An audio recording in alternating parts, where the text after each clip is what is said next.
Usa ka pagtuo, usa ka tingog,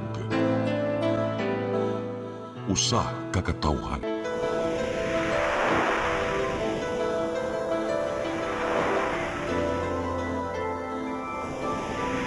Cebu Catholic Television Network.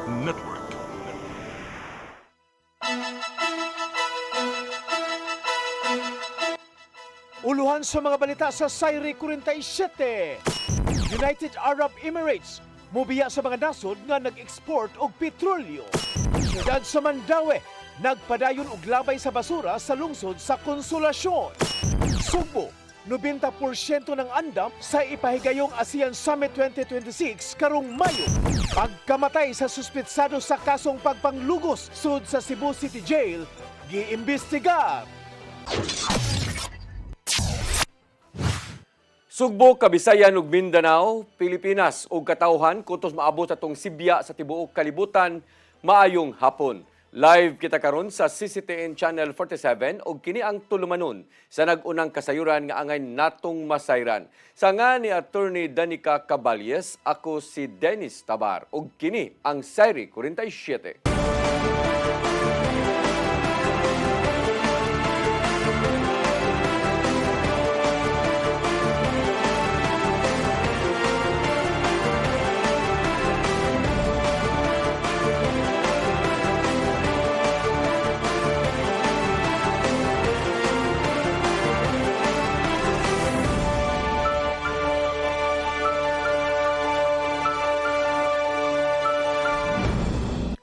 Og karon sa kumpletong detalye sa atong mga balita, United Arab Emirates mubiya na sa grupo sa mga nasod nga nag-export og petrolyo sugod karong Mayo 1. Apan magpadayon sila sa pag-abag ngadto sa world market isip usa sa mga nag-unang supplier sa lana. Ang kasayuran ihatod ni Gian Navarro. Mubiya na ang nasod nga United Arab Emirates sa Organization of the Petroleum Exporting Countries kon OPEC ug OPEC Plus sugod karong Mayo 1. Nahukman nila kini isip kabahin sa strategic decision sa nasod aron mas matarong kadugayan ang mga pulisiyang gihimo nga may labota ang enerhiya. Sumapa sa UAE Ministry of Energy nga may kalabutan among desisyon sa gitawag nga evolution of sector policies nga naningo ang matagan og kagawasan ng nasod sa pagresponde sa kalibutan og merkado. Samtang paday ng pagpahingusog sa UAE alang sa mas stable o responsableng pagpagawas o supply sa lana ngadto sa mga nanginahanglan. Nagkabot sa UAE ang desisyon human sa makutim pagsusi sa ilang production policy o kapasidad nila sa mosunod pa nga mga panahon.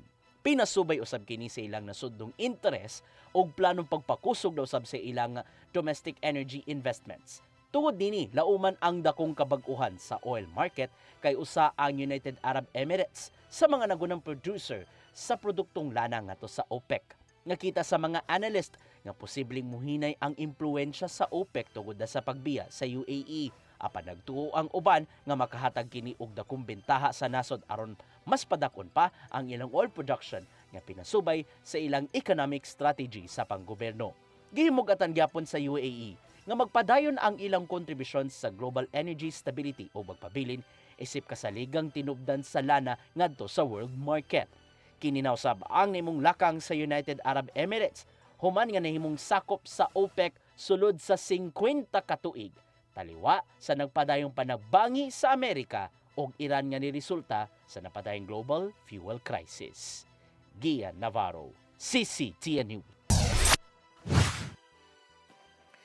Minusan ang plitihan sa barko gikan sa Hagnaya Port, lungsod sa San Remigio, paingon sa Santa Fe, isla sa Bantayan, bisan sa sinating global fuel crisis. Nasabutan kini tali sa mga shipping operators, mga opisyal sa lungsod sa Santa Fe o kadagkuan sa Maritime Industry Authority kon Marina 7.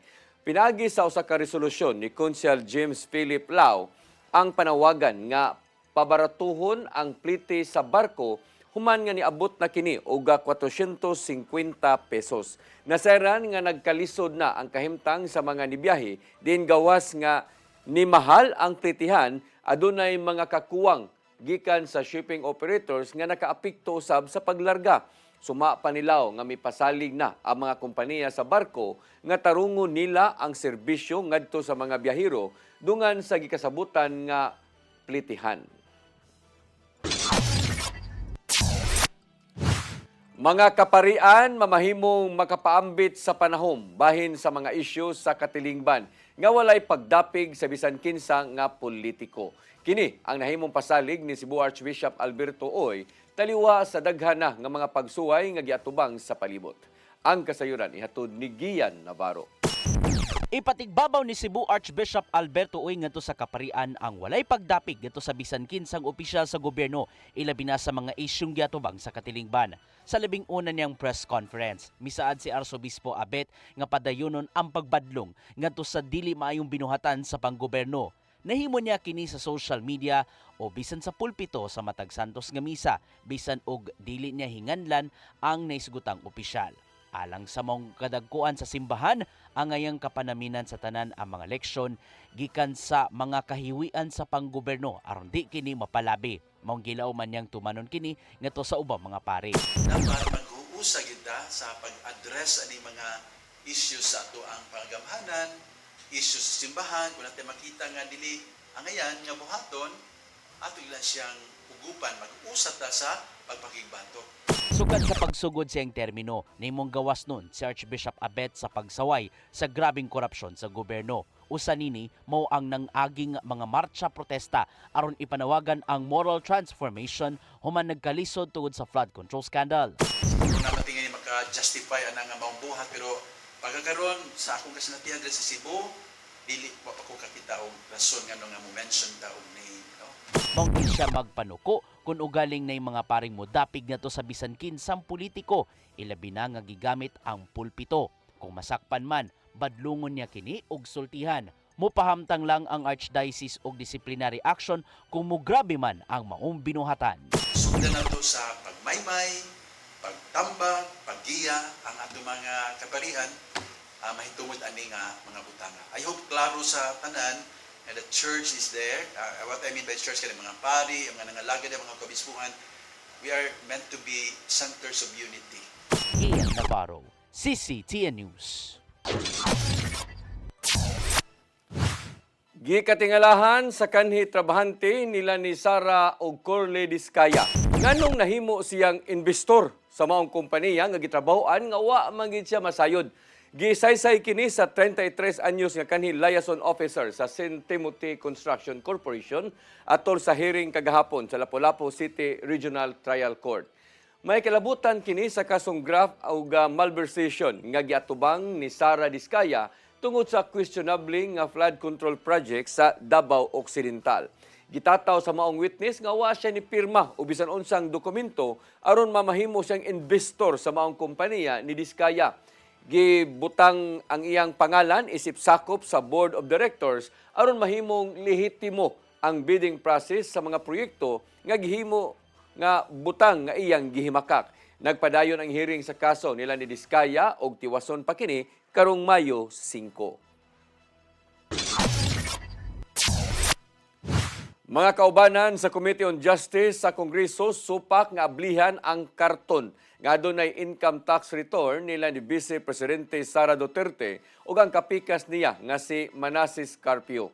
Tungod niini, nahukman sa kadaghanan sa mga sakop sa House panel nga adunay probable cause ang duha ka mga impeachment complaint batok kang Duterte. Ang kasayuran ihatod ni Mary Rose Sagarino. Nahukman sa House Committee on Justice panel nga magpabiling sirado ang green box nga adunay income tax returns ni Vice Presidente Sara Duterte ug bana niyang si Manasseh Carpio. Sa dihang giduso ang motion sa nagpadayong hearing sa impeachment complaint batok kang Duterte, anaa sa unom ang misugot nga ablihan ang maong karton samtang 38 ang misupak. Gitunol sa Bureau of Internal Revenue ang kinartong mga income tax returns sa House panel miaging semana. Apan wala nila giablihan ug magamit lang kini kung mohimo sila og executive session operasyon aron subayon ang giingong kadato ni Duterte. Gihimug-atan ni House Deputy Minority Leader Chel Jokno gikan sa Akbayan Party List nga adunay igong ebidensya aron makita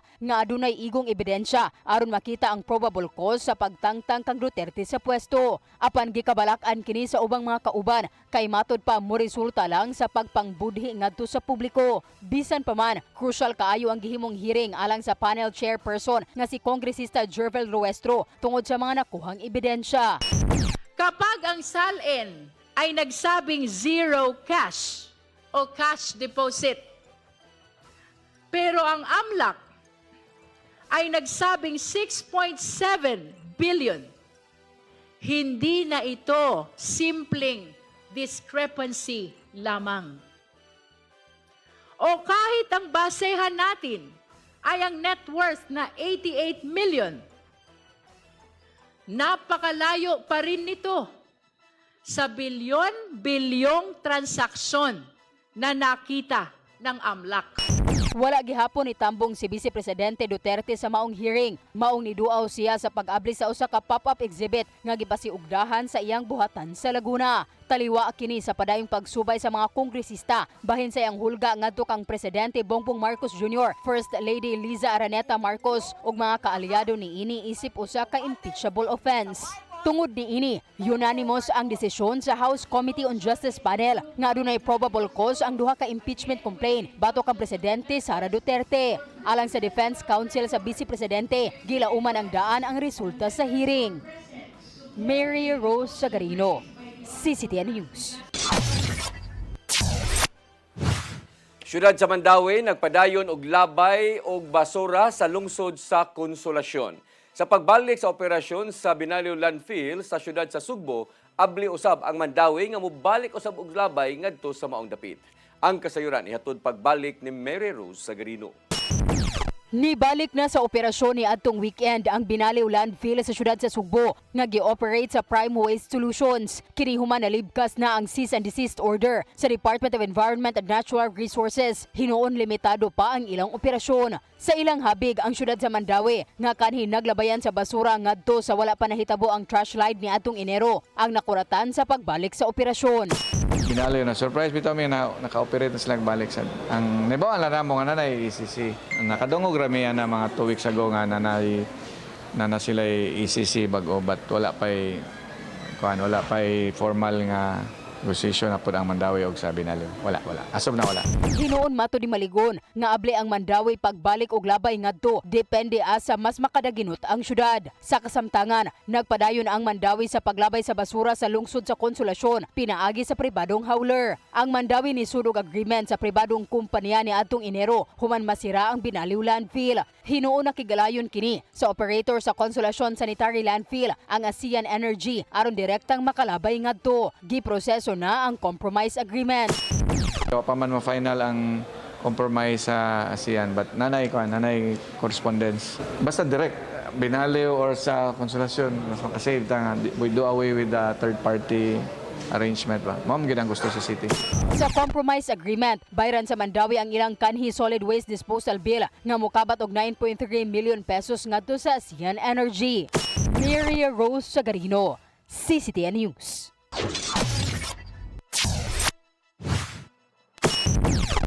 Mosunod, Sugbo, 90% ng andam sa ipahigayong ASEAN Summit 2026 karong Mayo. Kana ug daghan pa mga balita sa pagbalik sa Sayri 47.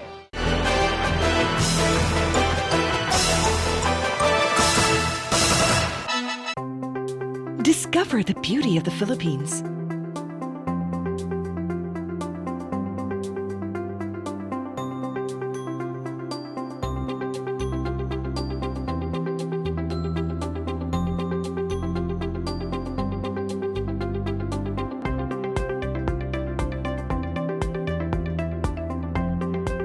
With Philippine Airlines, the country's flag carrier.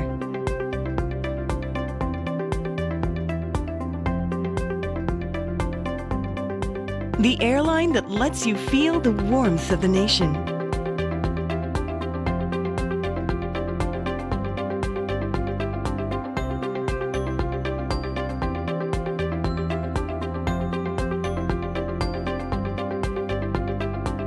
mabuhay.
Ihay Pinay namin yo og hapon.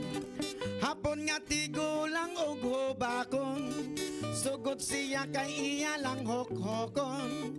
Og iya lang oto-otoon. Ay pas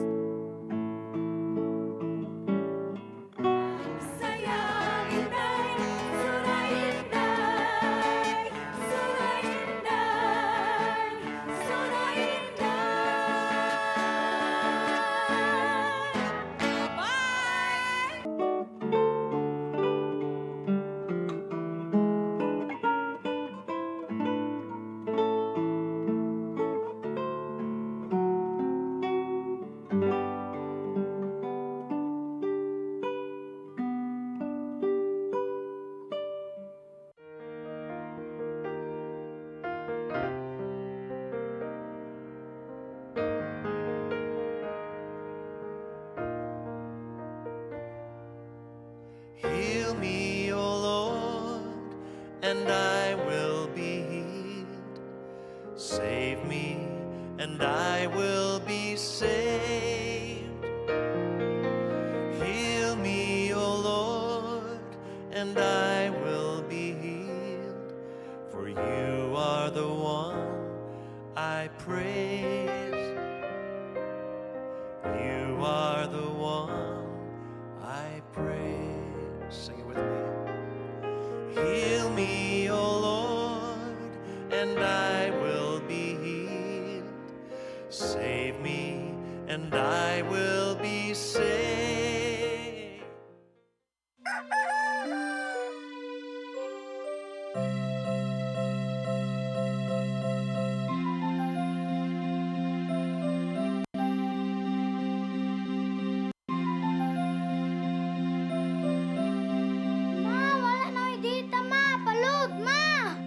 Sorry ma'am, na-late ko. Nangita pa mong gugo para internet sa kong anak, ma'am. Ay, wala na yung problema. Pag sinisibo. Sinisibo, sinisibo. for your internet connection. And for the signal of your cable TV. So fast and straight that transmission to your home. Sinisibo. Sinisibo, Sinisibo offers you to have fiber optics. For your viewing experience, perfect and clear so far. So great and affordable for you to enjoy. Sinisibo. Cine Cebu Television Network Incorporated offers fiber to the home broadband internet bundled with fiber to the home cable TV connection. Cine Cebu Television Network Incorporated with its operation in Metro Cebu and the whole province of Cebu soon. And affordable for you to enjoy. Sinisibo.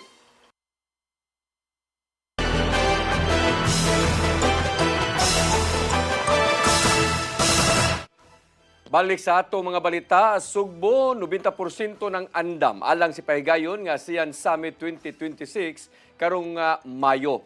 Gobernador Pam Balikcuatro na nawagan sa mga Sugboanon nga ug mga otoridad alang sa hapsay nga kalihukan. Ang kasayuran ihatod ni RV Biluso. Ana-ana sa 90% andam ang kagamhanan sa lalawigan sa Subo alang sa paygayon nga ASEAN Summit 2026 karong Mayo. Gipaybaw ni Cebu Governor Pamela Baricuatro nga nalakip sa dakong hagit sa dakong kalihukan ang seguridad. Ilabi na nga anaa ang 11 ka mga head of states nga mosalmot sa maong higayon. Hinuon, kumpiyansa siya sa seguridad nga ihatag sa kapulisan ug ubang sakop sa mga otoridad sa maong higayon. Subay ni ini, nanawagan usab ang gobernador sa publiko nga makigtinabangay sa kagamhanan aron nga masiguro ang kahapsay og kalinaw sa pag-abot sa mga langyaw sa Sugbo. Showcase Cebu as a player in ASEAN. No? So this is something that kita Cebuanos we should be proud about. And I'm hoping and I'm praying that the Cebuanos will be very cooperative during the ASEAN season, which is the 7 and 8 Caribbean Cup. If we can extend courtesy, kindness to our delegates, kailangan din sa itong syudad. No? After all, Cebuanos are known to be kind, loving, and charming people. So let's do those things during the ASEAN days, no? Events kailangan din sa tuwas. Gipasabot usab ni Baricuatro nga importante kining maong kalihukan sa Sugbo. Sanglit paagi usab kini nga makaagni og daghang mga turista og bisita nga magdala og kalambuan sa ekonomiya sa Sugbo. Gawas sa daghang mga concerns nga tukion sa maong tigom, lakip usab nga hisgutan ang pagpalambo sa turismo sa matag state bisan pa ning giatubang nga hagit og krisis sa nasod. Ang ASEAN Summit 2026 ipaygayon kini sa Sugbo karong Mayo 6 ug 7. RV Veloso, CCTN News. Nakuhaan og kapin 163 milyones ka pesos ang giduso nga supplemental budget number 1 nga giyunan sa committee sa Cebu City Council.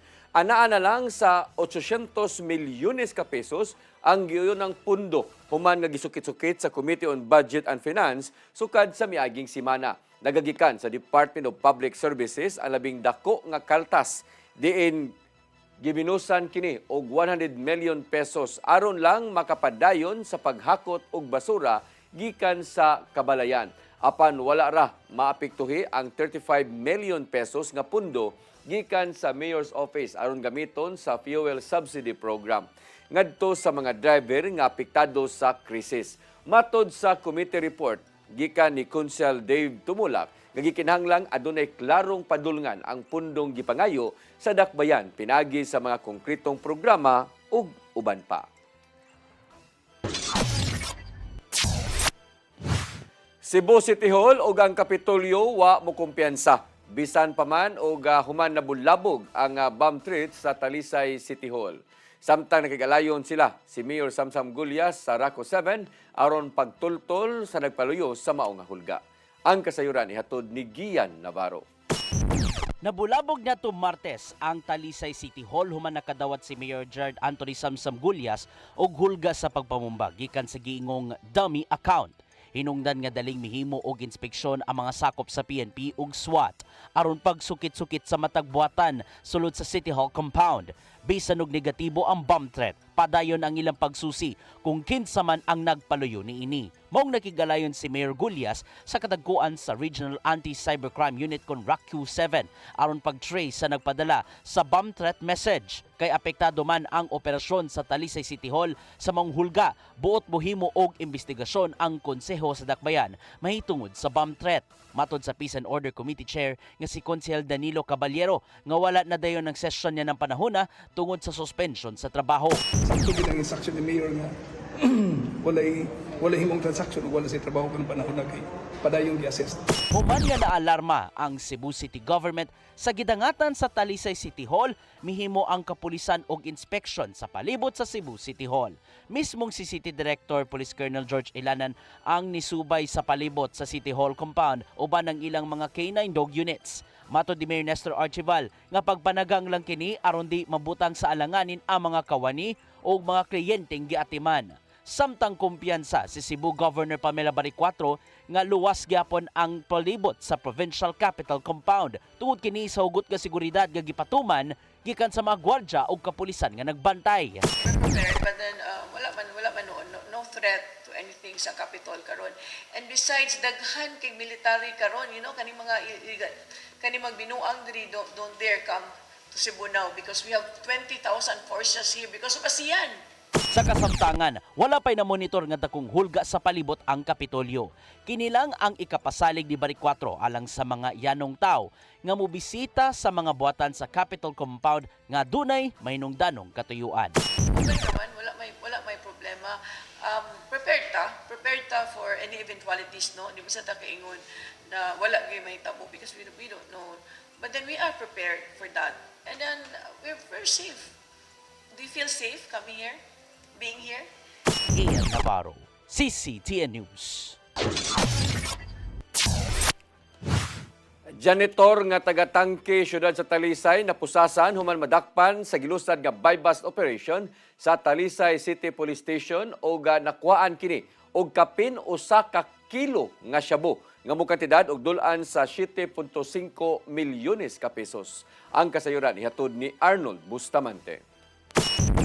Janitor, nakuhaan kining kapin sa usa ka kilo nga gituang shabu atol sa buy-bust operation sa mga sakop sa Station Drug Enforcement Unit sa Talisay City Police Station uban sa mga sakop sa Provincial Intelligence Unit sa Cebu Police Provincial Office o Philippine Drug Enforcement Group Special Operations Unit 7 alas 8:17 sa gabi sa Purok Lambay sa Barangay San Roque sa syudad sa Talisay. Ang suspitsado giilang nga si Michelle Balais Oka alias Bay, 26 anyos, janitor nga taga sitio Sambagan, Barangay Tangke sa Dakbayn sa Talisay. Nakuha gikan kaniya ang mga dagkong puto sa gituang shabu nga potimbang ang tanan sa 1.1 kilos nga dunay standard drug price nga 7.4 million pesos. Lagip sa nasakmit ang eco bag nga magisudlan sa mga pinuto sa gituang shabu, usa ka cellular phone, buy-bust money ug usa ka motorsiklo nga dunay plate number 758GZB. Ang mga nakuhang ebidensya giduso na kini sa Cebu Provincial Forensic Unit alang sa himuon nga eksaminasyon samtang ang suspitsado gibalhog na kini sa Talisay City Police Station ug giandama na og kaso sa katapasan Section 511 Article 2 Republic Act 9165. Sa investigasyon sa kapulisan sa syudad sa Talisay, si Uka ang high-value individual ug gigawas ang iyang pangalan sa mga nanglabay nga mga dakop diin siya ang gingong tinubdan sa supply sa illegal nga druga sa tangke sa syudad sa Talisay. Tungod ani gipaubos dayon siya sa monitoring o surveillance sa mga sakop sa Station Drug Enforcement Unit ug human makuha ang tanang impormasyon gidusad dayon ang anti-illegal drug operation. Arnold Bustamante, CCTN News. Mga pribadong establishmento sa syudad sa Mandawi giawhag sa pagpaambit sa ilang tubig sa puso ngadto sa mga residente. Kini tungod kay ting-init na og giingong kuwang na kayo og supply ang pipila ka mga lugar og tubig diha sa maong syudad. Ang kasayuran ihatod ni Mary Rose Sagarino. Giawhag sa syudad sa Mandawi ang mga buhatan sa gobyerno o pribadong establishmento sa pagpaambit sa ilang mga puso aron magamit sa publiko karon nga panahon sa ting-init. Matud ni Council June Arcilia nga pipila na ka lugar sa Mandawi ang nakasinati og kakuwang sa supply sa tubig tungod sa grabing kainit sa panahon. Hindi po ang tubig karon gani. Ang atong pangmasakyan na naghandag ako na po ng tubig. Kaya daghang din nagkuha ang tubig karon. Matud ni Arcilia nga ang pagpagamit sa puso, pagtabang sa mga residente, labi na sa mga lugar nga dili regular o hinay ang supply sa tubig. Dugang pa niya nga kabahin kini sa corporate social responsibility sa mga negosyo, pagtabang sa komunidad apektado sa krisis. Gipa-imbentaryo usab sa syudad ang mga puso nga anaa sa mga barangay o giawhag sa pag-report kung adunay gikinahanglang ayuhon. Kay kasagaran magugutong nanay ni Sud ng mga MC. So ang katong ilang mga defense mo ilan lang abandon or gona lang lagi demand. Kung nagkanganon yang MC sa kanon shortage. Sa resolusyon nga napasara sa konseho, giawhag ang mga pribadong establishmento sa ilang kooperasyon. Hilabi na nga grabe na ang kainit, wala pa gani gideklara sa pag-asa ang El Nino. Mary Rose Sagarino, CCTN News. Dulan 4,000 ka mga habal-habal drivers ang nakadawat og ayuda gikan sa kagamhanan sa lalawigan sa Sugbo isip subsidy sa nagpadayong krisis sa nasod. Tabang sa pagbiyahe mga programa mo'y isunod ugaling maprobahan na kini sa Hunta Provincial. Ang kasayuran ihatod ni RV Biluso. Dulan sa 4,000 ka mahabal-habal drivers ang naapuran sa pinansyal nga ayuda sa kagamhanan sa lalawigan sa Sugbo, subay ni nagpadayon nga krisis sa nasod. Gipebaw ni Elizar Sabinay, Executive Assistant to the Governor, nga ang maong datos gikan sa pagsugod ni atong Abril 15 hangtod ning adlaw. Lakip sa nahatagan na og ayuda ang lungsod sa Cordova, Oslob, Dalaget, Bulhoon, Alcoy, Hinatilan, Ronda, Tuburan, Balamban, Bantayan, Madridejos, Santa Fe, San Francisco, Tudela, Poro, Pilar ug Katmon. Di na adunay labing daghang habal-habal drivers ang nalista sa lungsod sa San Francisco sa isla sa Camotes. Sa kinatibukan moabot na sa 11.8 milyones ka pesos ang nahatag nga ayuda ngadto sa mga drivers isip abag kini sa nasinating krisis sa nasod ilabi na ang epekto sa pagsaka sa presyo sa lana. Matag driver nakadawat kini og tag 3,000 pesos lakip ang bugas. Matod ni Sabinay nga nalakip sa rekisito sa ilang pag-identify, mao ang pagsiguro nga ang grupo sa mga drivers na mugna kini sa wala pa ang pagpangapod-apod sa ayuda. Subay ni ini gipebaosab ni Cebu Governor Pamela Baricuatro nga gawa sa mga habal-habal drivers gipanglantawan usab ni ini ang pagpanghatag og ayuda alang sa mga mananagat nga sagad naggamit og pump boat nga nagtubil og lana. Gawa sa pinansyal nga ayuda nakadawat usab og bugas sumay ang kapin sa 5,000 ka mga sakop sa transport sector. Sa mosunod nga mga semana gilauman usab ang paglusad sa tabang pangbiyahe sa Kapitolyo. Giandam na lang niini ang mga dokumento nga iduso sa Hunta Provincial alang sa pag-aprobar niini aron nga ma-release usab ang pondo. Basta before May 15 we can start. That's the target. Medyo na-delay lang kay DOTR is adding more party. Supposedly it's DOTR and the province, but they're adding LTFRB. Okay, crucial daw ang rules LTFRB. So pagbalik again sa MOA, that needs to go to legal again. So the process takes time. But anyway, the feedback is with me. We're correcting the MOA. And we will endorse it to the SP, if not this week, hopefully next week, para ma-incorporate the following week. Everyone si Manay lang cut off. Then, maka-start hopefully before May 15. Basta masignan lang ang MOA, we can start na. RV Veloso, CCTN News.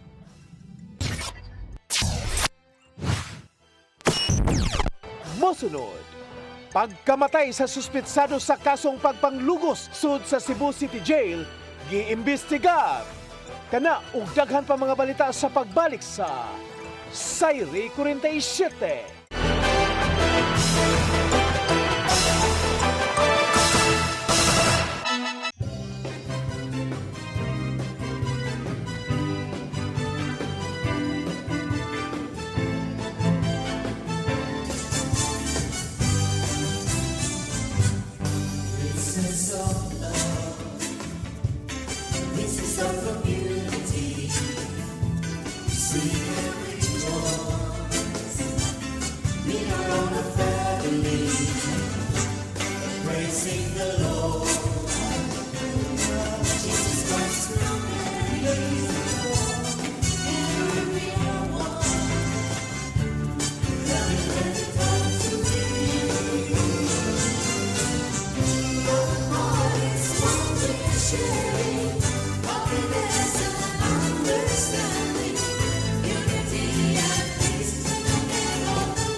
Looking for the best internet deals in Negros Oriental? Field Products Negros is here to bring you fast, reliable, and affordable internet with plans made just for you. For as low as 899 pesos per month, enjoy speeds of 50 Mbps, perfect for streaming, working, or studying from home. Need more speed? No problem. Get 100 Mbps for just 1,199 pesos.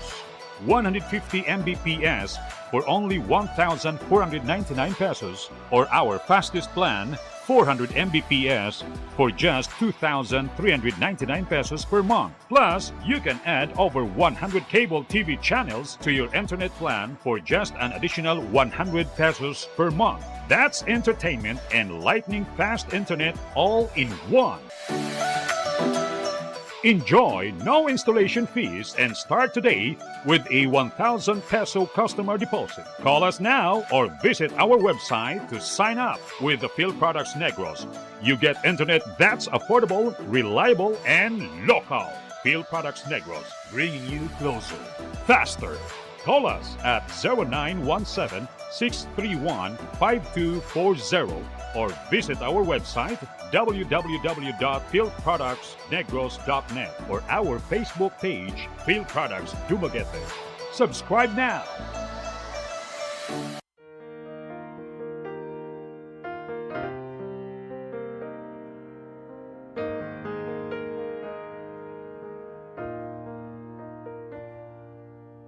Heal me, O Lord, and I will be healed. Save me, and I will be saved. Heal me, O Lord, and I will be healed. For you are the one I praise. You are the one I praise. Sing it with me. Heal me, O Lord, and I will be healed. Save me, and I will be saved.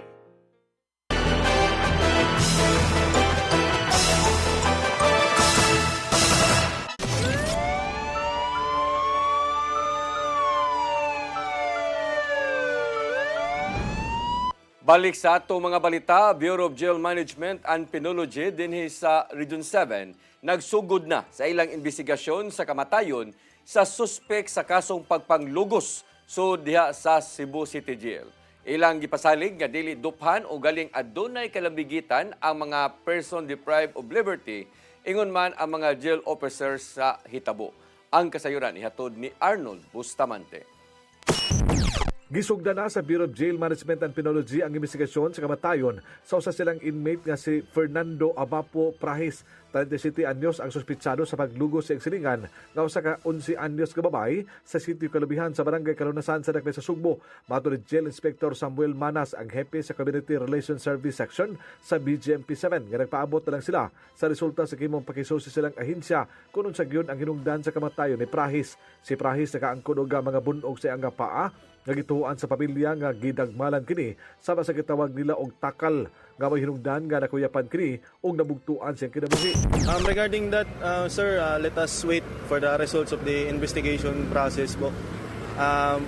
Lisod po nga i-preempt nato ang investigation. Ipasalig di Manas kung mogawa sa investigasyon nga dunay mga jail personnel sa Cebu City Jail o kaha person deprived of liberty kun PDL kada nagbigit sa pagdagmal kang Prahis dili nila kinitugutan o mamahimong magatubang kining kaso. Gisunod matod pa sa BGMP ang taas nga standard sa pagdumala sa mga PDL o ipahibaw unya nila ngadto sa publiko kung unsa man ang resulta sa investigasyon sa ilang ahensya. Yes, we have zero tolerance po against violence sa PDL natin. Whether it may be PDL na gumawa or it be personnel, mananagot kung sino ang mananagot.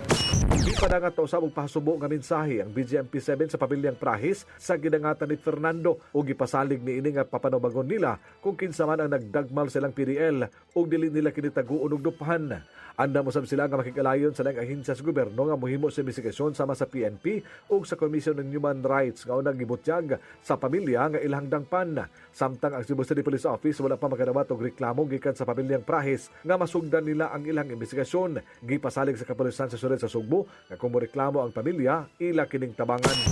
Arnold Bustamante, CCTV News. Gisusi sa kabubiruhan ang netabong sunog sa usa ka tindahan o galimpo kaganinang sayo sa buntag sa Barangay Poblasyon, Dakbayan sa Danau. Matod sa Danau City DRRMO nga niulbo ang kayo alas 5:54 sa buntag. Dali kining midako hangtod nga gipaningkamutan kini sa mga bombero aron mapaong dayon. Nakontrolar hinuon kini paglabay sa pipila ka minutos hangtod nga napaong o gideklarar nga fire out kaganinang alas 6:25 sa buntag. Padayon ang investigasyon kung unsa ang hinungdan sa maong sunog.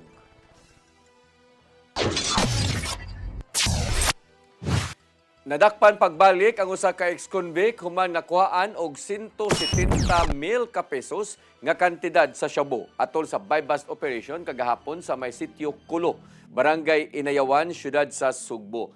Giila ang dinakpan nga si Angelito Salunoy Insila, 28 anyos o nakagawas na sa presuhan niadtong Marso sa maiging tuig. Nakuhaan siya og 25 gramos nga gituohang shabu og buy-bust money ug uban pang mga ebidensya.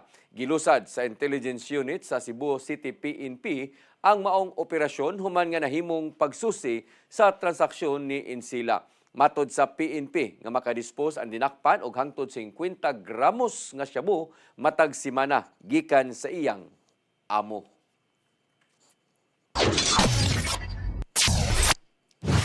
Mao kadto naglangkob sa atong mga balita sa Sayre 47. Ako si Dennis Tabar og sangan usab ni Attorney Danica Caballes Tikling hangtod ugma dinhi gihapon sa inyong paboritong tulumanon, Sayre 47.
Ang kinabuhi puno sa hagit.